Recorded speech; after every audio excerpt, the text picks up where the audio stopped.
Meditation ചെയ്യുന്ന സമയത്ത് നെറ്റിയുടെ നടുവിലായി ഒരു സ്വർണ്ണപ്രകാശം കാണുന്ന ചില വ്യക്തികൾ നമ്മൾക്കിടയിലുണ്ട്. ഇവർ സാധാരണ മനുഷ്യരെക്കാളും ആത്മീയമായും മാനസികമായും ശക്തരായിരിക്കുമെന്ന് വാദിക്കുന്ന ചില സ്പിരിച്വൽ തിയറികളും ഇന്ന് ലോകത്ത് നിലനിൽക്കുന്നുണ്ട്.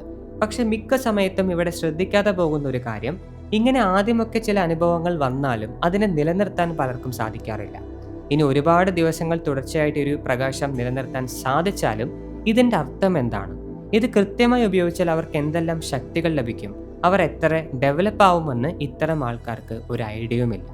സോ ജീവിതത്തിൽ ഒരിക്കലെങ്കിലും നെറ്റിയുടെ നടുവിൽ ഒരു സ്വർണ്ണ പ്രകാശം നിങ്ങൾ കണ്ടിട്ടുണ്ടെങ്കിൽ ഈ വീഡിയോ ഒരിക്കലും മിസ് ചെയ്യരുത്. നിങ്ങളുടെ ജീവിതത്തെ മാറ്റിമറിക്കാൻ കെൽപ്പുള്ള ചില പോയിന്റുകൾ ഇതിലുണ്ട്.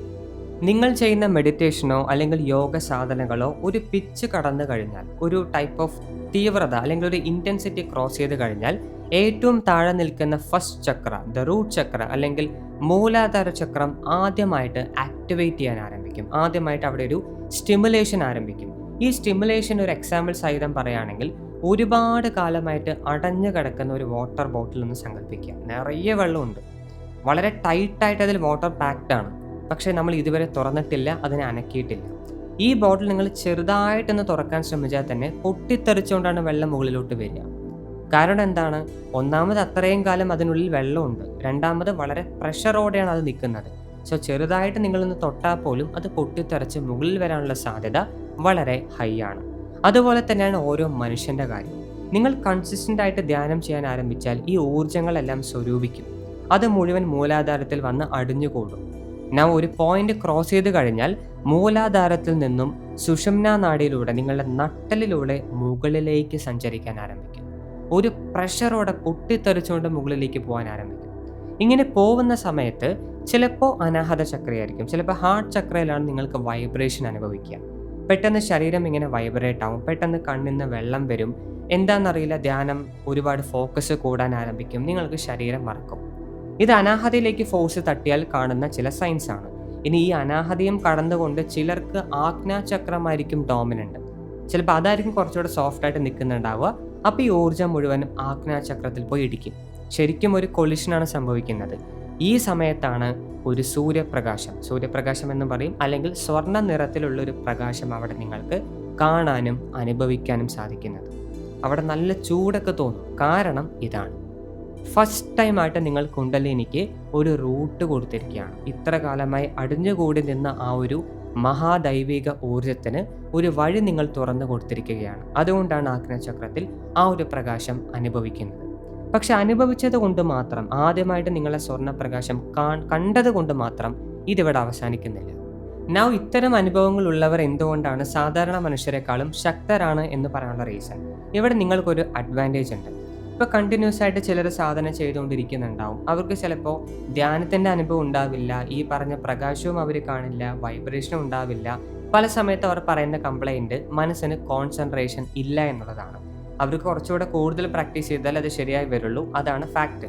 പക്ഷെ നിങ്ങളുടെ കാര്യം എടുത്തു കഴിഞ്ഞാൽ, ധ്യാനം ആരംഭിച്ച ഏതാനും മാസങ്ങൾക്കുള്ളിലോ ഏതാനും ആഴ്ചകൾക്കുള്ളിലോ നിങ്ങൾക്കവിടെ ലൈറ്റ് പ്രത്യക്ഷമാകും. കാരണം ഞാൻ ആദ്യം പറഞ്ഞു, മൂലാധാരയിൽ നിന്നുമുള്ള ഊർജ്ജങ്ങൾ സുഷുമ്നാ നാഡിയിലൂടെ സഞ്ചരിക്കുന്നുണ്ട്. ആൻഡ് അവിടെ യാതൊരു ബ്ലോക്കേജസും ഇല്ല. ചിലപ്പോൾ നിങ്ങളുടെ ആ സുഷുമ്നാ നാഡി ബ്ലോക്ക്ഡ് ആണ് വിചാരിക്കുക. മെൻ്റൽ എനർജീസ് കാരണമോ ഇമോഷൻസ് കാരണമോ കാർമിക് റീസൺ കാരണമോ അവിടെ ഒരു ബ്ലോക്കേജ് ഉണ്ടെന്ന് വിചാരിക്കുക. പ്രകാശം പോയിട്ട് നിങ്ങൾക്ക് മര്യാദയ്ക്കൊന്നും ഇരിക്കാൻ പോലും സാധിക്കില്ല.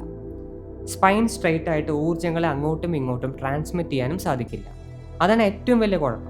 പക്ഷെ ധ്യാനിച്ച് തുടങ്ങി ഏതാനും ദിവസങ്ങൾക്കോ മാസങ്ങൾക്കോ ഉള്ളിൽ നിങ്ങൾക്ക് ഈ പ്രകാശം വരികയാണെങ്കിൽ അതിനർത്ഥം ആ പാസേജ് ക്ലിയർ ആണ്.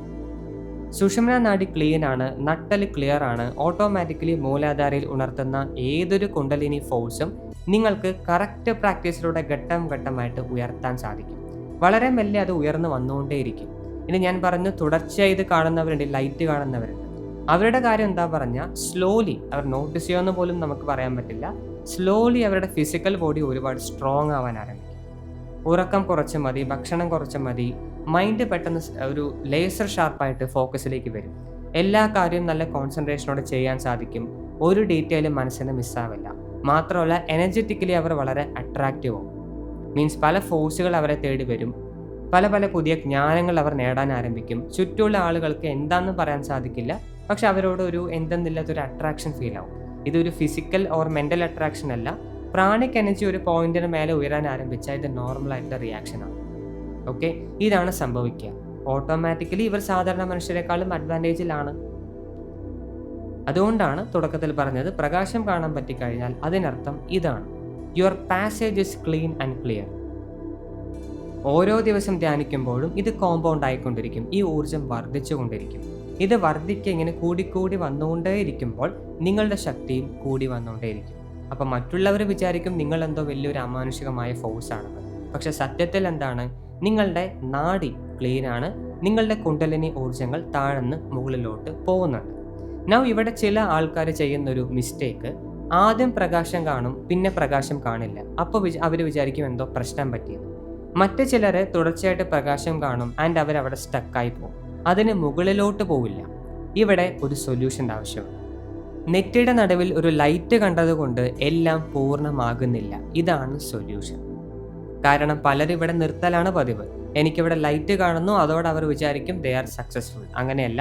മൂലാധാരത്തിൽ ഒരു സ്റ്റിമുലേഷൻ സംഭവിച്ചു, ഒരു ആക്ടിവേഷൻ സംഭവിച്ചു എന്നതിൻ്റെ സൈനാണിത്. ഓഫ് കോഴ്സ് അത് നിങ്ങളുടെ അഡ്വാൻറ്റേജ് ആണ്.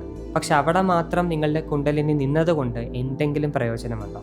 അത് മുകളിലോട്ട് ഘട്ടം ഘട്ടമായി പല സ്റ്റെപ്പുകൾ ഫോളോ ചെയ്തുകൊണ്ട് സേഫായിട്ട് ഉയർന്നു വന്നേ പറ്റൂ. അൾട്ടിമേറ്റ്ലി അത് 6-മത്തെയോ 5-മത്തെയോ 7-മത്തെയോ ചക്രത്തിൽ ഡോമിനൻ്റ് ആയി നിന്നേ പറ്റൂ. ഇതാണ് ഓരോ യോഗ സാധനയുടെയും ഓരോ ധ്യാനത്തിൻ്റെയും ലക്ഷ്യം.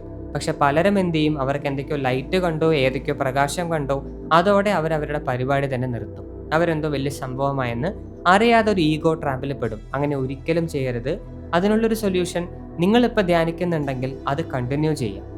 ഓക്കെ, ആൻഡ് ഒരു പോയിന്റ് കഴിഞ്ഞാൽ അതിന് മുകളിലുള്ള സാധനങ്ങൾ പ്രാക്ടീസ് ചെയ്യാൻ തയ്യാറാവുക. എപ്പോഴും ഒരു മെഡിറ്റേഷനോടെ നിങ്ങൾക്ക് മുന്നോട്ട് പോകാൻ സാധിക്കില്ല. എപ്പോഴും ഒരേ മന്ത്രം തന്നെ ജപിച്ചത് കൊണ്ടും പോയിന്റ് ഇല്ല. എപ്പോഴും ഒരേ ഫോർമാറ്റിലുള്ള സാധനം തന്നെ മാസങ്ങൾ ചെയ്തത് കൊണ്ടും ഉയർച്ച ഉണ്ടാവില്ല. നിങ്ങൾക്കത് ഇൻറ്റ്യൂട്ടീവ്ലി ഫീൽ ആവും, എനിക്കിത് പോരാ, ഇനിയും വേണം, ഇനിയും വേണം, ഇനിയും വേണം. ഇതിനെയാണ് അപ്ഗ്രഡേഷൻ എന്ന് പറയാം. നിങ്ങളിപ്പോൾ ചെയ്തുകൊണ്ടിരിക്കുന്ന സാധന ഒരു എനർജിയാണ്, പക്ഷെ അതിൽ കൂടുതൽ എനർജികൾ ഇങ്ങനെ നിങ്ങൾ അനുഭവിച്ചു കൊണ്ടേയിരിക്കണം, ഉള്ളിൽ ജനറേറ്റ് ചെയ്തുകൊണ്ടേയിരിക്കണം. അതിന് പല പല ഘട്ടങ്ങളായ ഉയർന്ന സാധനങ്ങൾ സ്വീകരിക്കണം. ഇതാണ് പ്രോപ്പറായിട്ടുള്ള യോഗ സാധന എന്ന് പറയുന്നത്. സിസ്റ്റമാറ്റിക്കലി നിങ്ങളതിനെ വളർത്തിക്കൊണ്ടുവരണം. ഒരു ചെറിയ കുട്ടി ആദ്യം കഴിക്കുന്ന ഭക്ഷണങ്ങളല്ലല്ലോ പിന്നീട് വളർന്നു വരുമ്പോൾ കഴിക്കുക. ന്യൂട്രീഷൻ നീഡുകൾ മാറിക്കൊണ്ടിരിക്കും. അതേപോലെ ആദ്യം നിങ്ങൾക്കൊരു പ്രകാശം കണ്ടു എന്നതിനർത്ഥം അതെന്നെ കീപ്പ് ചെയ്യുക എന്നുള്ളതല്ല. നിങ്ങൾ ഡെഫിനറ്റ്ലി വളർത്തിക്കൊണ്ടുവരണം. സാധനയെ അടുത്തടുത്ത ഘട്ടത്തിലേക്ക് കൊണ്ടുപോയിരിക്കണം. എന്നാലേ അത് നിങ്ങളുടെ യഥാർത്ഥ വളർച്ചയ്ക്ക് കാരണമാകും.